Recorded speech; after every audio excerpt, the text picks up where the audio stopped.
knows how you come across somebody once in a while you shouldn't have messed with. That's me.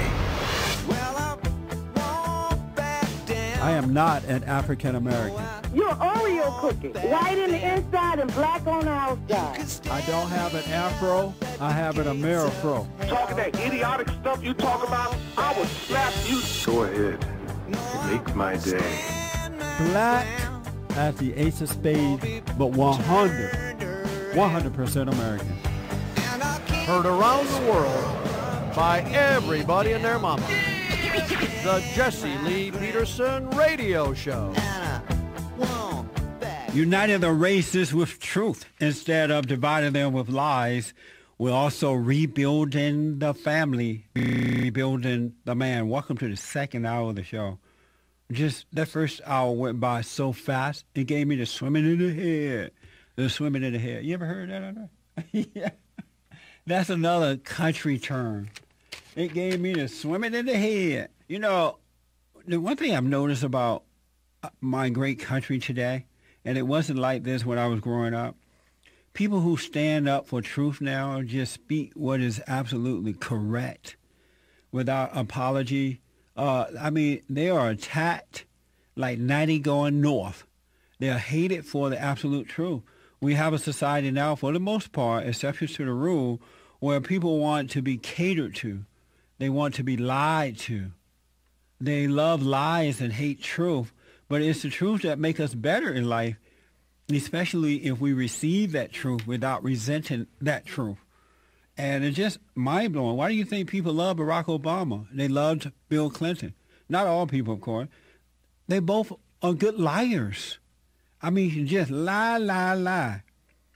Just lie. Just lie.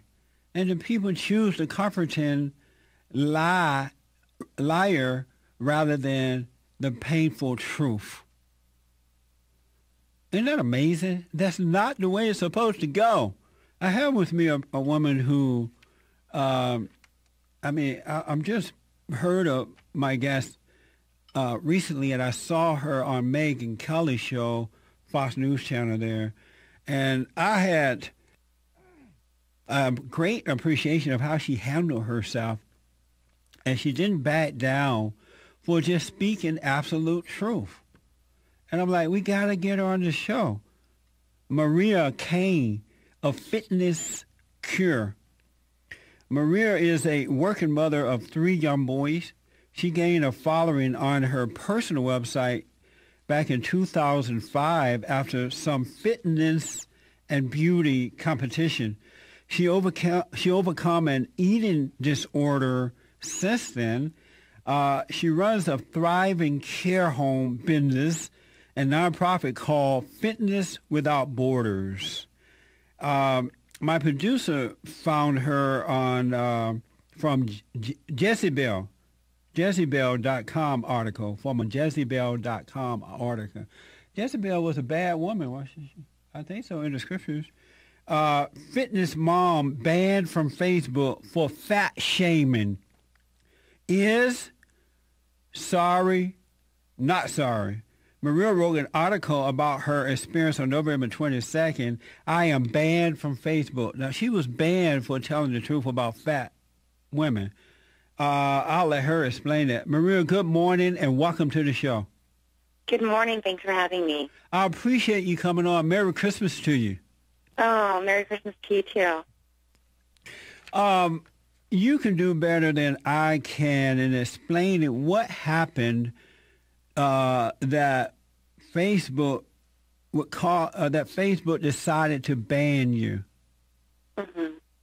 They decided to ban me because they felt that my speech was considered hate speech. And you know, and that's the society we're living in today, right, where if you have an opposing view, it's people are crying hate. But what I did is I woke up one morning and I saw a news article of overweight, nearly obese woman posing in lingerie and saying, this is how a regular woman and real beauty looks like. And I was a little taken back because I don't really feel that they're truly representing what real women look like or should look like.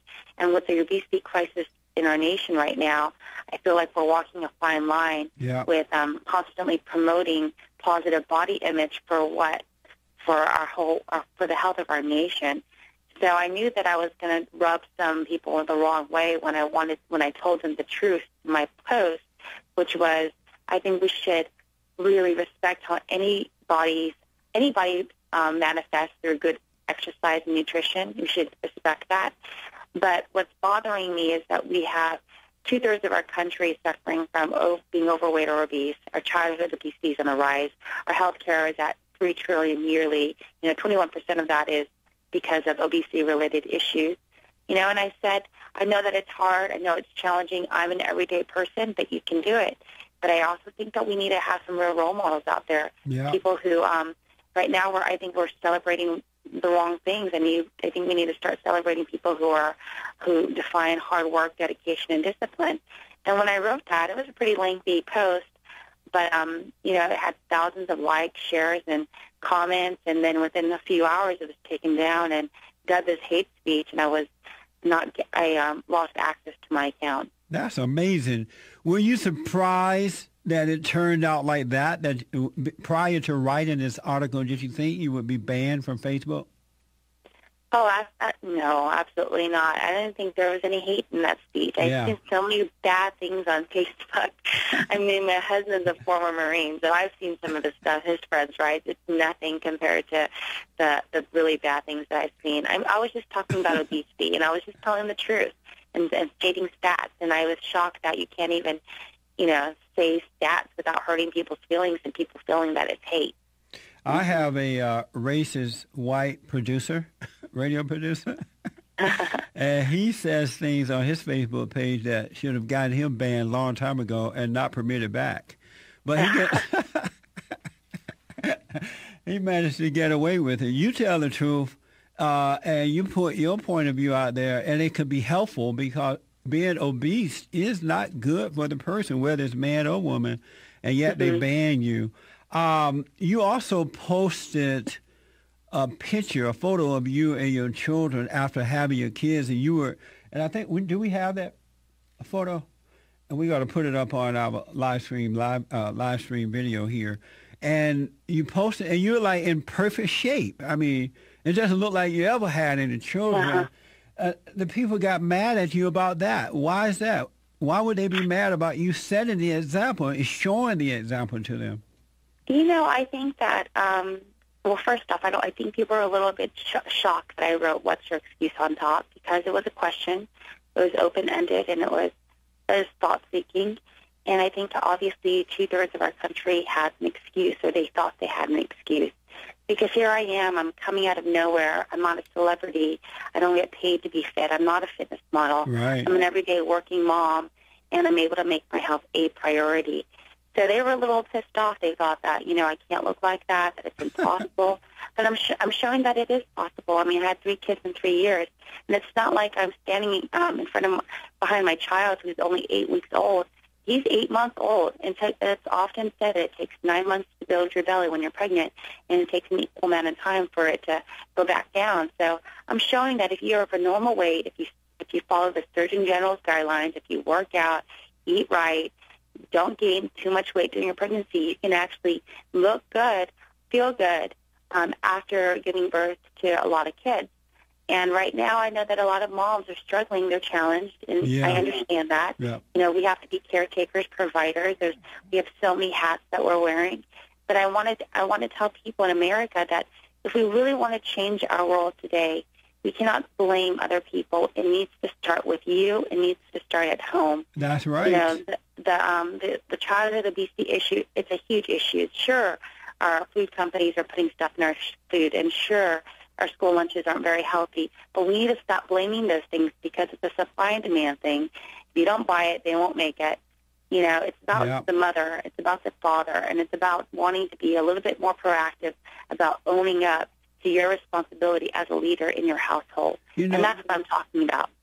To me, it's perfect advice. I see nothing wrong with it. On one hand, they say they want women to be successful, well-known, bright, and you are an example of that. You're a mother. You have your own business. You're in good physical condition, And you're showing an example of what they say they want women to be and become, but yet you're like a poison pill to these people.